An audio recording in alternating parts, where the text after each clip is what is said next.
This is Marth and the Machines, Volume 12 to be precise. This time my opponent wanted to try something new, and I wanted to gain more experience with Vladimir experienced.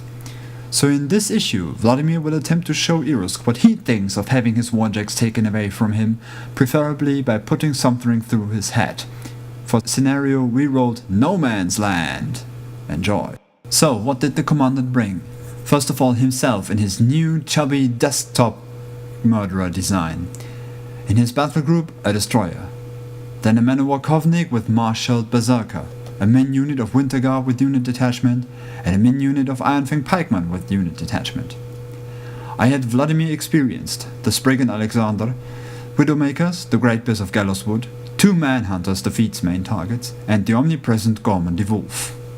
Admittedly, the number of possible targets for the feat was rather low, but I decided to roll with it. He won the roll for turn 1 and chose to go first. Iron Flesh went on the Winter Guard and Superiority on the Berserker. Irusk and the Destroyer move, the Destroyer shooting at me and deviating luckily so he does take out a Widowmaker. My turn, I give 1 focus to Alexander. My Widowmakers advance to the left and shoot at the Iron Fang pikemen, taking 3 out with headshots. The Manhuntress advances on the hill, Gorman moves up, Alexander runs into position to lure the Berserker into charging, and the Dracoon and Great Bear set up for retaliation. The male Manhunter advances behind the other wall. Vladimir puts up Transference and Hand of Fate on the Dracoon. In his second turn, Irusk upkeeps his spells, giving focus to the Destroyer and casts Battlelust on the pikemen before moving up. The Destroyer moves, fires and misses. The Winter Guard bob and weave up the hill, and the front 3 combine on the Manhuntress, taking her out. The Berserker chickens and stays away. Kovnik moves. The Iron Fang pikemen charge Alexander, but being spread out as they are, only 2 actually make it into contact. One of them misses, but the other one almost maxes out on his damage, dealing 9 damage to the warjack and knocking him down with a crit. Then he activates defensive formation and pulls back. Alright, he proved to me he had become a better player, so I decide he's ready for another lesson. Gorman moves over, chucking an acid bomb at the Winter Guard. He misses and achieves nothing. The Widowmakers aim and kill 3 further pikemen. Alexander gets up and fires his explosive grenades at the Iron Fang pikeman officer, taking him out as well. The male hunter moves, engages and attacks the last Iron Fang pikeman, but whiffs the attack rolls. Both of them. Great Bears and Dracoon bide their time. Round 3. Shocking realization of the moment, my Manhunter was the only one holding the zone for me. Uh-oh, I'm on the edge of losing. Taking out a single Manhunter is not so difficult, is it? First up, Irusk upkeeps his spells. Then the pikeman moves away, dying to the freeze strike. The bombard fires, misses, drifts too far off. Irusk moves up, feats, though I don't know whether he was in 5 inches or not. He fires 2 shots, boosted to hit and misses, both of them. Then the Berserker charges, but the Manhunter is about 9.75 inches away from the Berserker's original position, so the charge fails as well. The Kovnik would never get close enough to use his gun. The Winter Guard advances. He decides for single shots and misses Gorman as well as dealing no damage to the Dracoon. Okay, I had my qualms about the first Destroyer drift and the pikeman's performance, but who's better lucky than good now, huh?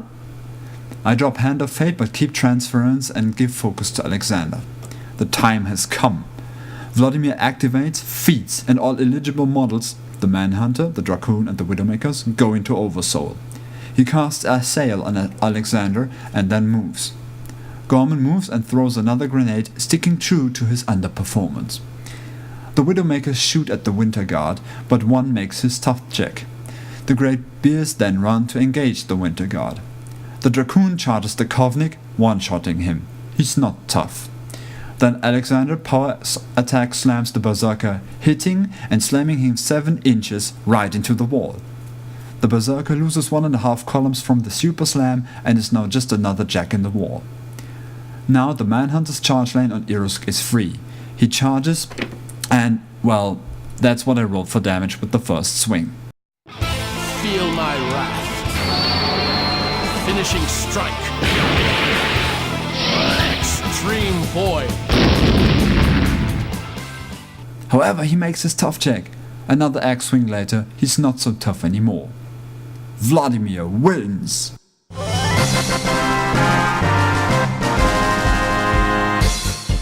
In hindsight, in all honesty, I should have lost this game in his third turn. Only incredible luck saved me.